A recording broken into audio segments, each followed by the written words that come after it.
Shivani Singh from examination हम discuss करेंगे। So friends, जैसा आप सब जानते हैं यहाँ पे हमारा सीटेट 21 जनवरी 2024 में है ना, ये नोटिफिकेशन आ चुका है जो कि केंद्रीय शिक्षक पात्रता परीक्षा एग्जामिनेशन, जो अब हमारा चैनल है यहाँ पे हम हिंदी की आपको प्रैक्टिस करा रहे हैं। टुडे प्रैक्टिस सेट 2 है और यहाँ पे जो है मैंने एक बहुत ही अच्छा आपका गद्यांश और एक गद्यांश और पद्यांश ये दोनों मैंने इंक्लूड किए हुए हैं और हम ये बहुत ही बेस्ट तरीके से अच्छे से क्वेश्चन के हम देखने वाले हैं। ओके, क्योंकि आपका सबसे स्टार्टिंग में गद्यांश पूछेगा और या फिर पद्यांश भी पूछ सकता है। कभी कभी जो है गद्यांश पूछता है, कभी कभी गद्यांश और पद्यांश इन दोनों को पूछ लेता है एग्जामिनर, है ना। तो इस तरीके से हमें यहाँ पे इसको लेके चलना है और हर वीडियो में हम अपनी हिंदी की सबसे पहले गद्यांश को देखेंगे और पद्यांश को भी देखते रहेंगे और जो पैडालॉजी के क्वेश्चन है उनको भी लगाएंगे। ओके, इम्पोर्टेंट सेशन रहेगा बहुत ही ज़्यादा। तो चलिए फिर सबसे पहले तो हम आपको यहाँ पे एक गद्यांश से रूबरू कराएंगे और हम उसको पढ़ेंगे पहले अच्छे से, बिल्कुल ध्यान लगा के, और फिर यहीं से हमारे क्वेश्चन जो है बनेंगे इस गद्यांश से ही, है ना। 1 से 9 तक के क्वेश्चन हमारे इस गद्यांश से ही पूछे जाएंगे। ओके, चलिए देखो, 1 से 9 निम्नलिखित गद्यांश को पढ़कर पूछे गए प्रश्नों के सही या सबसे उपयुक्त उत्तर वाले विकल्प को चुनिए। आइए अब फिर हमारा यहाँ पे गद्यांश स्टार्ट होता है यहाँ से। साहस की जिंदगी सबसे बड़ी जिंदगी होती है। ऐसी जिंदगी की सबसे बड़ी पहचान यह है कि वह बिल्कुल निडर, बिल्कुल बेखौफ होती है। ये कहता है साहस की जो ज़िंदगी होती है वो सबसे बड़ी ज़िंदगी होती है। ऐसी ज़िंदगी की सबसे बड़ी पहचान ये होती है कि वह बिल्कुल निडर होती है और बिल्कुल बेखौफ होती है।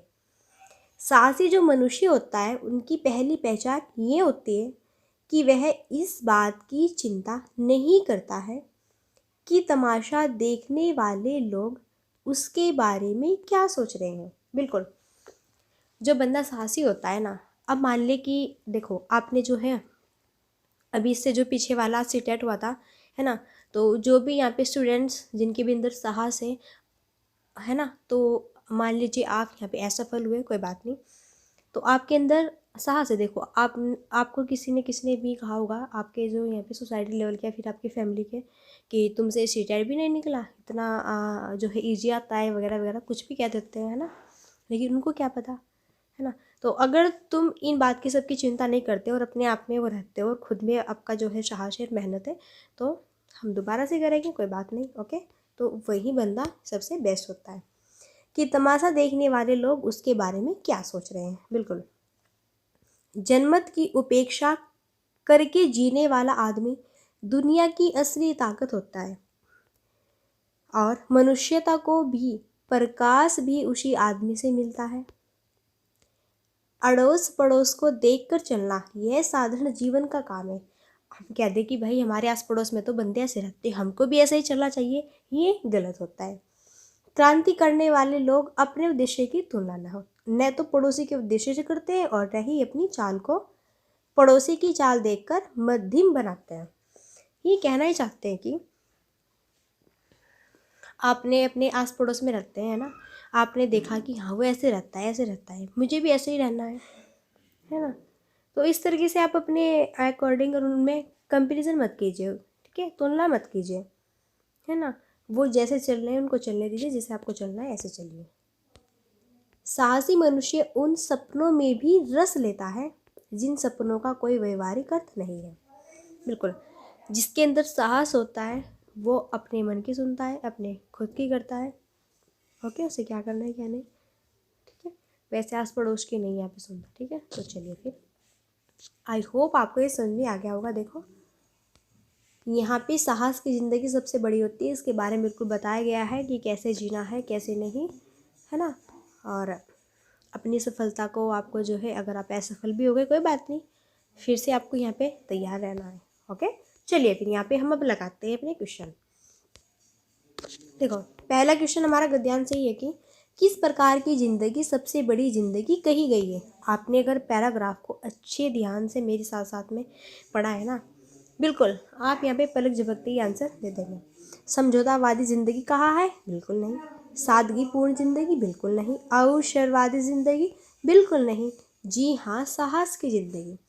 किस प्रकार की ज़िंदगी सबसे बड़ी ज़िंदगी कही गई है, वो है साहस की ज़िंदगी।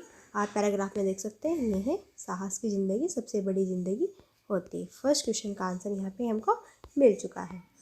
आइए फिर नेक्स्ट सेकंड क्वेश्चन देखते हैं। साहसी मनुष्य की पहली पहचान यह है कि वह, जो साहसी मनुष्य होते हैं उनकी पहली पहचान क्या होती है कि वो सदा आगे बढ़ने की सोचता रहता है, बाधाओं से घबराता है, लोगों की सोच की परवाह नहीं करता, बिल्कुल लापरवाह होता है, ये भी नहीं होगा और भाई यहाँ पे ये तो नहीं होगा।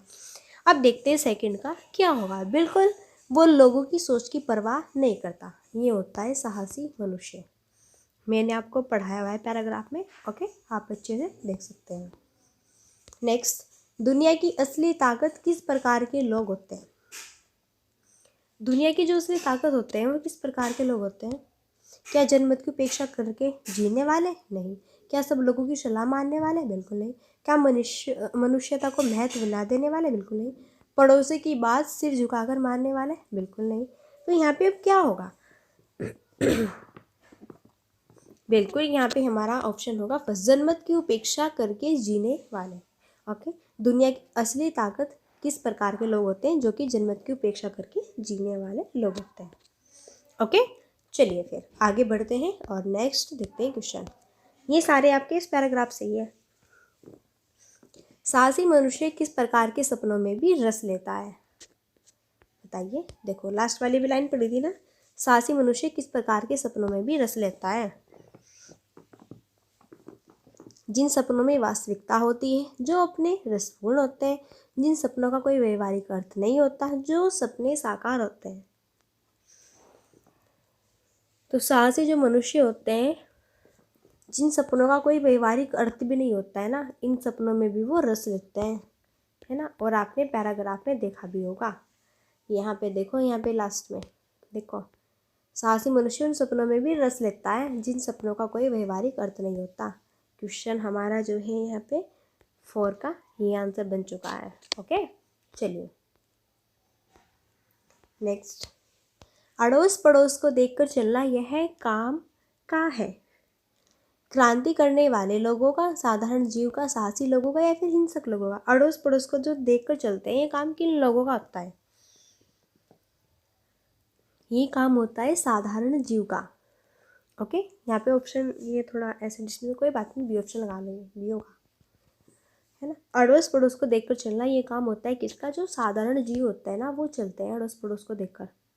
देखो, अड़ोस पड़ोस को देखकर चलना यह साधारण जीवन का काम है।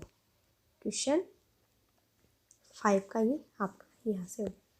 ओके, नेक्स्ट फिर देखते हैं हम अपना नेक्स्ट क्वेश्चन। ये पूछा है, निडर शब्द का समानार्थी शब्द क्या होगा? क्या डरपोक, क्या कायर, क्या साहसी, या फिर भयभीत? निडर शब्द का समानार्थी शब्द होता है, वो होता है साहसी। तो सी ऑप्शन करेक्ट होगा। नेक्स्ट है, बेखौफ का अर्थ क्या है? क्या निर्भय, क्या भीत, क्या डरपोक, या फिर शंकित? बेखौफ का अर्थ जो है वो होता है निर्भय।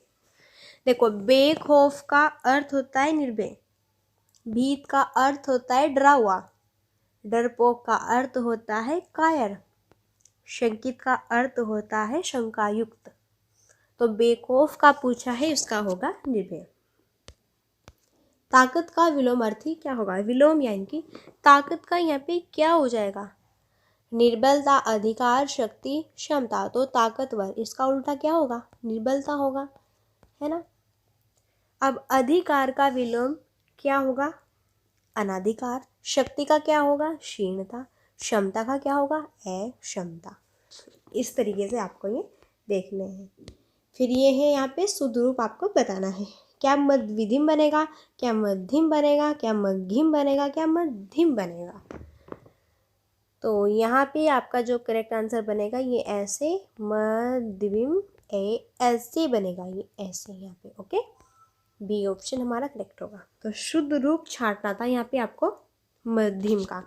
देखो पैराग्राफ में भी आपका दिया हुआ है जो ये मध्यम यहाँ पे वर्ड है ना यहाँ पे, और इसी में आपको बताना था शुद्ध। तो ये रहा हमारा ये शुद्ध वर्ड। ओके, चलिए तो इस पैराग्राफ के ये आपके यहाँ पे 9 क्वेश्चंस थे। ये आपको यहाँ पे पैराग्राफ कैसा लगा, इस पैराग्राफ के क्वेश्चन आपको कैसे लगे और आपको ये समझ में आया कि नहीं आया, तो आप पहले तो नीचे कमेंट बॉक्स में बता दीजिएगा। आइए फिर यहाँ पे ये तो हमारे सॉल्व हो चुके हैं। अब हम यहाँ पे देखते हैं, जैसे मैंने आपको बताया था कि एक मैं आपको यहाँ पे गद्यांश कराऊंगी, एक मैं आपको यहाँ पे जो है वाक्यांश काव्यांश कराऊंगी। ओके, तो अब हम इस काव्यांश को देखते हैं। देखो, अब इस काव्यांश में से आपको 10 में से 15 निम्नलिखित काव्यांश को पढ़कर पूछे गए जो क्वेश्चन है इनमें से सही सबसे उपयुक्त उत्तर वाले विकल्प को चुनना है। आइए, तो 10 से 15 तक के जो क्वेश्चन होंगे वो आपको इस काव्यांश से बताने हैं। पहले हम इस काव्यांश को अच्छे से पढ़ लेते हैं और फिर देखते हैं कि यहाँ से क्वेश्चन किस तरीके से पूछता है। काव्यांश है, चंदा तारों की सहज कांति, नदियों में है मुस्कान भरी, पवन झकोरों में दुलार खेतों में, दौलत बिखरी पग पग, मेरा विश्वास भरा तब से है, ये जीवन निखरा प्रखर कर्म का, पाठ सतत पढ़ाती है भारत माता हूँ, गौरव का मार्ग दिखाती हूँ मैं सहज बोध, मैं सहज शक्ति, मैं व्रज सदृश विपदाओं को भी अनायास सह लेती हूँ, सुधा दान कर औरों को मैं विष पीकर मुस्काती हूँ, धीरज का पाठ पढ़ाती हूँ, सुविवेकी मैं भारत माता हूँ। ओके, तो ये काव्यांश आपको कैसा लगा? बहुत ही बहुत बहुत बहुत बहुत इम्पोर्टेंट है ना, पूछ सकता है भाई आयोग। चलिए एक बार फिर से आप यहाँ पे इसका स्क्रीनशॉट ले लीजिएगा, बहुत ही बेहतरीन है यहाँ। ओके, चलिए फिर अब हम यहाँ से क्वेश्चन लगाते हैं। सबसे पहला यहाँ पे जो है हमारा क्वेश्चन पूछा है कि यहाँ की नदियों में हवा क्या है, यहाँ की नदियाँ और हवा में क्या है, क्या क्रूरता का भाव है, क्या मुस्कान और दुलार है, क्या जल और नमी है, या फिर दुस्साहस और सुंदरता है। जो हमारे यहाँ पे नदियाँ है और हवा है इनमें क्या है, क्या क्रूरता का भाव? बिल्कुल नहीं। जल और नमी? नहीं। दुस्साहस और सुंदरता? नहीं। यहाँ पे मुस्कान और दुलार है ना। बाकी आप यहाँ पे देख सकते हैं, देखो नदियों में क्या है, मुस्कान और दुलार है। ओके, तो फर्स्ट क्वेश्चन का आपका आंसर यहाँ से कंप्लीट हुआ। सेकंड क्वेश्चन कहता है कि खेतों में दौलत बिखरी होने का क्या तात्पर्य है। खेतों में दौलत बिखरी होने का क्या तात्पर्य है? क्या खेतों में फसल लहला रही है, क्या खेतों में फूल मुरझा रहे हैं, क्या खेतों में फसल सूख रही है, या फिर खेतों में धन खड़ा है। तो खेतों में जो फसल है वो लहला रही है, यही खेतों में दौलत बिखरी होने का रीज़न है। बिल्कुल, अब जब फसल खड़ी है बिल्कुल अच्छे से, तो उससे पैसा तो आएगा ही आएगा कि नहीं, है ना। खुद से भी ये तो कॉमन सेंस वाला क्वेश्चन है। भारत माँ को सुविवेकी क्यों कहा गया है? क्योंकि वह अन्न व जमीन छीन लेती है, क्योंकि वह वर्षा करवाने में सहायक होती है, क्योंकि वह धैर्य व गौरव का पाठ पढ़ाती है, क्योंकि वह सुधा पीकर मुस्काती है। तो भारत माँ को सुविवेकी क्यों कहते हैं? अगर आपने इस क्वेश्चन का आंसर अच्छे से यहाँ पे देख लिया और अच्छे से पढ़ा होगा आपने एक काव्यांश, तो यहाँ पे होगा क्योंकि वह धैर्य और गौरव का पाठ पढ़ाती है, इसलिए भारत माँ को सुविवेकी कहा गया है। ओके, नेक्स्ट, किसके पग में विश्वास भरा है? खेतों के, बागों के, मनुष्यों के, या फिर भारत माता के? तो यहाँ पे बात किसकी हुई है भाई? भारत माता की बात हुई है ना। तो किसके पग में विश्वास भरा है? वो है भारत माता के। तो हमारा यहाँ पे डी ऑप्शन बिल्कुल करेक्ट आंसर इसमें हो जाएगा। नेक्स्ट, चंदा तारों से सहज कांति पंक्ति में निहित अलंकार है। तो भाई यहाँ बताना है आपको, चंदा तारों से सहज कांति पंक्ति में निहित अलंकार क्या होगा? यमक, उपमा, रूपक, अनुप्रास। तो चंदा तारों की सहज कांति इस पंक्ति में अलंकार बताना है। यहाँ पे हमारा जो अलंकार होगा वो होगा उपमा अलंकार। उपमा अलंकार ये होता है जहाँ पर एक वस्तु की तुलना हम दूसरी वस्तु से करते हैं, वहाँ पर उपमा अलंकार होता है। यहाँ पे राधा रति के समान सुंदरी है। जो राधा है ना वो किसके समान सुंदरी है? रति के समान सुंदरी है। जैसे यहाँ पे मैं एग्जांपल दे दूँ आपको, तो ऐसे ही चंदा तारों की सहज कांति, चंदा तारों की सहज कांति है ना, इसमें इसकी जो है यहाँ पे इन्होंने कंपैरिजन कर दिया इसके साथ में, तो इसलिए यहाँ पे हमारा उपमा अलंकार होगा। ओके, नेक्स्ट फिर हमारा क्वेश्चन बनेगा, प्रखर का क्या अर्थ नहीं है? प्रचंड, तीक्ष्णता, कुशार्क, सहनशील। ये भी है, ये भी है, ये भी है, लेकिन सहनशील यहाँ पे नहीं होगा। सहनशील का अर्थ होता है सहने वाला। ओके, जो सहन करने वाला होता है उसका मतलब होता है सहनशील। तो प्रखर का अर्थ नहीं होगा, बल्कि प्रखर का अर्थ प्रचंड होता है, तीक्ष्णता होता है, कुशार्क होता है। तो फ्रेंड्स यहाँ पे ये आपके 15 क्वेश्चंस अबव, और एक गद्यांश था, एक हमारा यहाँ पे काव्यांश था। गद्यांश के आपके यहाँ पे 9 क्वेश्चन थे, पद्यांश में आपके ये 10 से 15 क्वेश्चन। ओके, ये आपको यहाँ पे एक गद्यांश और एक काव्यांश कैसा लगा तो नीचे जाइएगा और कमेंट बॉक्स में बताइएगा। ओके, अगर बेस्ट लगा है तो डेली कंटिन्यूस आपके यहाँ पे हिंदी की प्रैक्टिस ऐसे कराई जाएगी, जिसमें कि हम गद्यांश और काव्यांश आपको कराते रहेंगे और साथ साथ में पैडालॉजी के क्वेश्चन। ओके, देखो 15 क्वेश्चन तो एक वीडियो में आपके गद्यांश और काव्यांश के रहेंगे, और सेकंड जो यहाँ पे वीडियो आएगी उसमें आपके 15 क्वेश्चन पैडालॉजी के रहेंगे। बेस्ट है ना? तो फ्रेंड्स ये आपको यहाँ पे कैसा लगा? अगर अच्छा लगा है तो वीडियो को लाइक कर दीजिए और शेयर कर दीजिए, और सब्सक्राइब आप कर सकते हैं ऑल सभी डियर फ्रेंड्स। सो ये वीडियो कंटेंट अच्छा लगा है तो सभी फ्रेंड्स को शेयर कीजिए। ओके, चलिए फिर मिलते हैं नेक्स्ट वीडियो में, तब तक के लिए so thanks for watching, keep study and bye bye, take care.